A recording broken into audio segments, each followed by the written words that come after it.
Okay, back again, my people. Excited to be here today, talking about Liverpool. Looking forward to the next season. I want to talk about what I'm excited about, what I'm looking forward to, and also what makes me scared and not looking forward to the season. So let's get into it. If you haven't subscribed, please do me a favor and hit the subscribe button. Also, like the video, share it, and hype the video if you can. Now, preseason has already started. The boys are in, with the exception of those who went to the World Cup.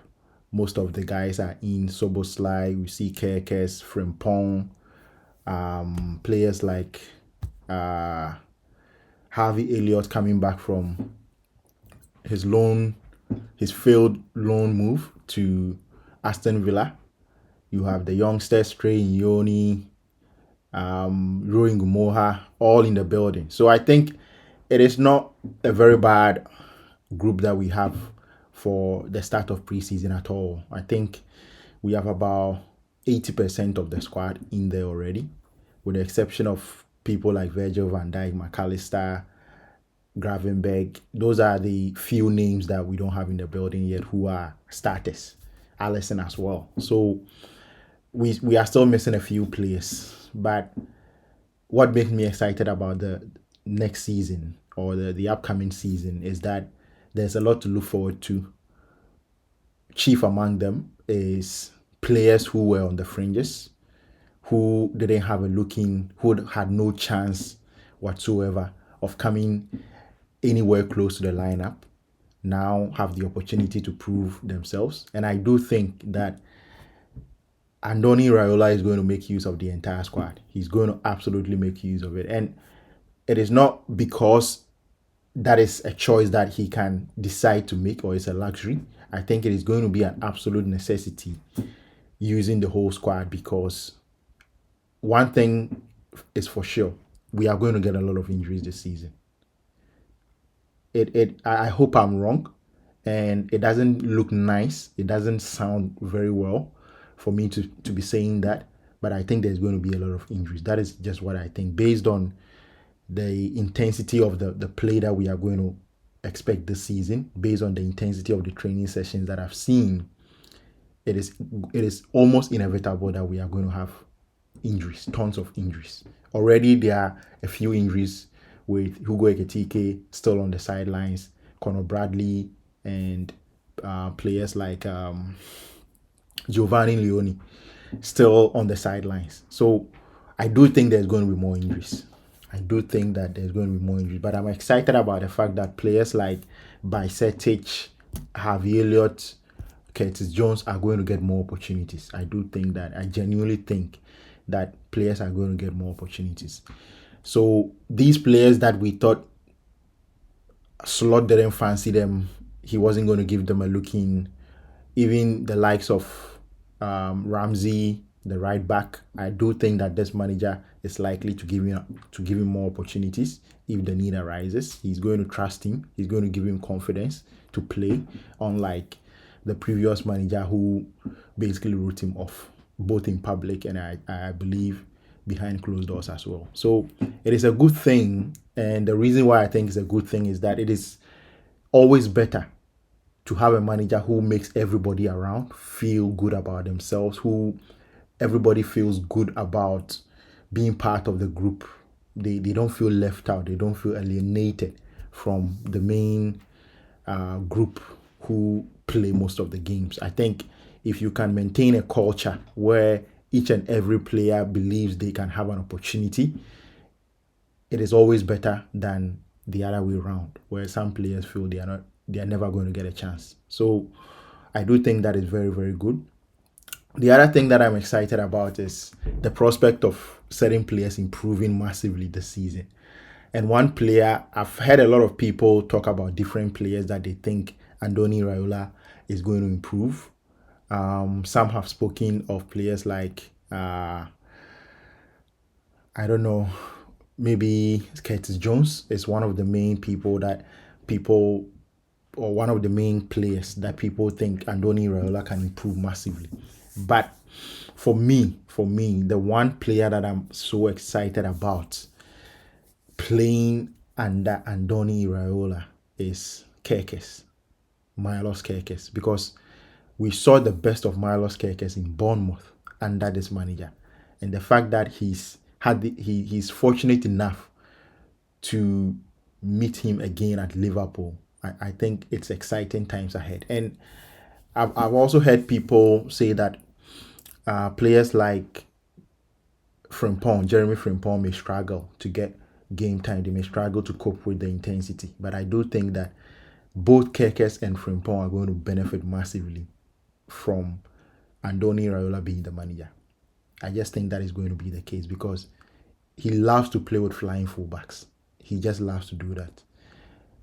And for Frimpong, the good thing is that he's versatile enough to be able to play also as the right winger, given that Mo Salah is no more at Liverpool. We haven't signed anybody yet.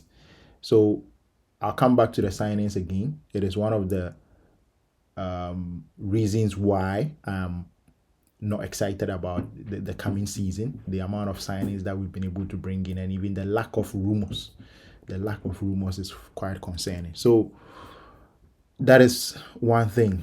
I do think that Kerkez is going to benefit from Andoni Iraola's coaching and Jeremy Frimpong as well. Apart from that, another player that I'm very excited about, and I also do think he's going to benefit massively from Andoni Iraola's coaching, is Alexander Isak. It is Alexander Isak because I think we are going to play fast into the forward players. We are going to move the ball quickly. By the time he receives the ball, he will be in acres of space. He can do his dummying, what he did so many times to Virgil van Dijk that Virgil van Dijk couldn't deal with. He dummies you to the left, to the right, and then he goes the other way, and you have no way of catching him again. I think he's going to have many of those opportunities this time. In the last season, most of the time he was in a crowded area because we were moving the ball slowly. It was tippy-tappy. So by the time it gets to him, the whole area is crowded. Where he loves to do his thing is crowded. He cannot move, he cannot maneuver. But now we are going to be moving the ball much quickly. He's going to go forward at the first opportunity. And sometimes, even when the opportunity is not there, we are going to force it. So I do think that Alexander Isak is going to benefit massively from Andoni Iraola's coaching. So those are the three players that I'm looking forward to seeing them play much, much better than we saw them play last season, mainly because of the new manager arriving.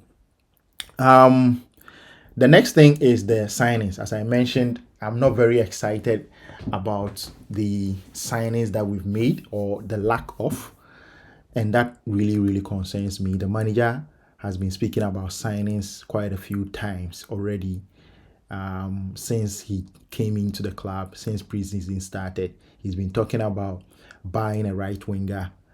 He's also spoken about getting in another defender.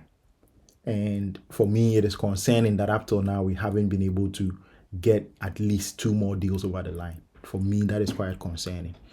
And another concerning thing related to the signing issue is the fact that we've had a chief of football leave the club in Michael Edwards.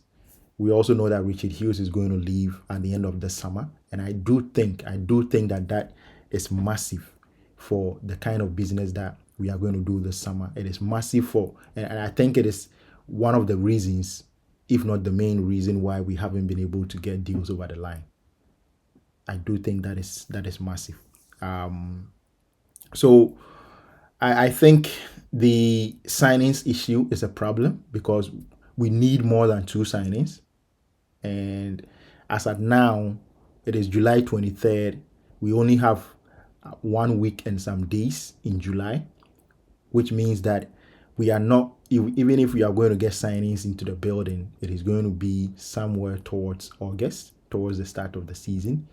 And I do think usually that does not bode well for the club. It is better to get them in early, train with the squad, get in the preseason, and then we start the season strong. So for me, that is a big problem. It's a massive issue. And yeah, I think it might end up biting us in the ass in the season because, as I said earlier on, there's going to be quite a number of injuries. And so, if we don't have enough bodies, and I don't think we have enough bodies at all, we don't have enough bodies. So hopefully we can get in a few more signings, maybe at the very least 3 signings into the building, in addition to Munoz, who has already signed, and we can go from there. We can go from there. But in terms of my expectation, what do I expect for the upcoming season? Do I expect Liverpool to challenge for the title? Absolutely not. I don't expect Liverpool to challenge for the Premier League title. But I do expect Liverpool to perform much better than last season, which means I expect Liverpool to finish above the 5th position that we did last season. For me, I'm not going to be so concerned with the start of the season, especially when it doesn't go well. For me, my season is going to, I'll start evaluating Andoni Iraola from January. That is why I think he would have had enough time to bed in all the players. He would have had enough time to work with the players for his system to get into the DNA of the players. They will start doing things automatically. And I think that is where we can see the best of the team. I think, if I'm not mistaken, when he came to Bournemouth, it took him a while. It took him a few months into the season before he was able to get things going in the right direction. Also, even last season, I think it took them almost half of the season for them to get into their rhythm, and that is when they started winning games, or not losing games, I should say. So I expect something similar in the case of Liverpool, even though you can argue that at Liverpool he has a better quality available to him, and therefore it shouldn't take too much time. I do agree with that argument as well, but I still think that it's going to take them a while. So December, January would be my target for when things will start going in the right direction for Liverpool. So thank you very much for watching. Don't forget to like the video, subscribe if you are new here, and also share and hype the video. See you later on. You never walk alone.